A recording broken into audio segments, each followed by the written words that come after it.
Salut à tous, c'est Aduna. Aujourd'hui on se retrouve pour une petite vidéo sur Blue Lock pour parler du chapitre 113. Petit flashback dans le passé à la causerie d'avant-match.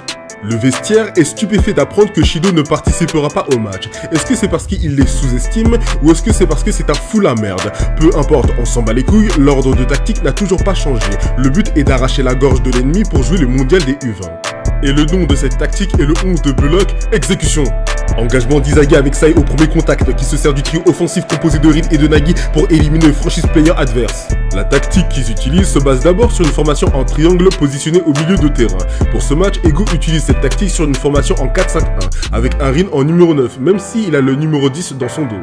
Bref, on s'en fout, cette tactique n'est à utiliser que dans les phases défensives. Durant les phases offensives, le cœur de la formation, Karasu, le MDC, reculera pour apporter du soutien à la charnière centrale pour qu'ensuite les deux latéraux montent comme Kimmich et Alphonso Davies pour appliquer une formation en 3-6-1 pour amener le surnombre au milieu de terrain. Cette stratégie est essentielle pour une équipe composée uniquement d'attaquants pour transpercer la défense adverse et attaquer de n'importe où. Avec que des neufs dans la surface, les U20 vont croire qu'ils se font tourner dans une cave.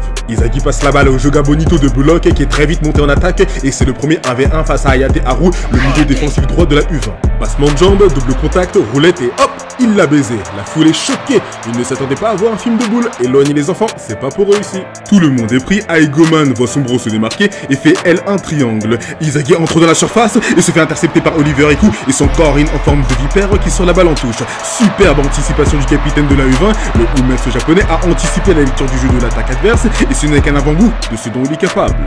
Petit speech d'Oliver qui nous raconte qu'il voit les attaquants comme des voleurs et les défenseurs comme la police. Il y a un nouveau shérif en ville et ça va chier. Acclamation du stade qui scande Eiku, Eiku. Izagi commence à bouillir intérieurement malgré la désillusion provoquée par Oliver.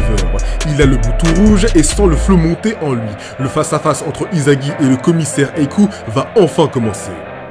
Comme prévu, l'enjeu du match sera de savoir si le 11 de Blue Lock saura saccager le commissariat des U20. Pour l'instant, la défense tient la route, mais ce n'est que la première offensive.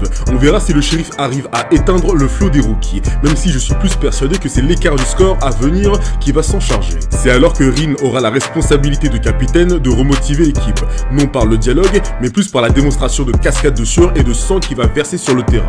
Car on sait tous que c'est Rin qui a le plus gros mental. Même mené à 4-1 face aux 5 mondiales, il n'a jamais abandonné.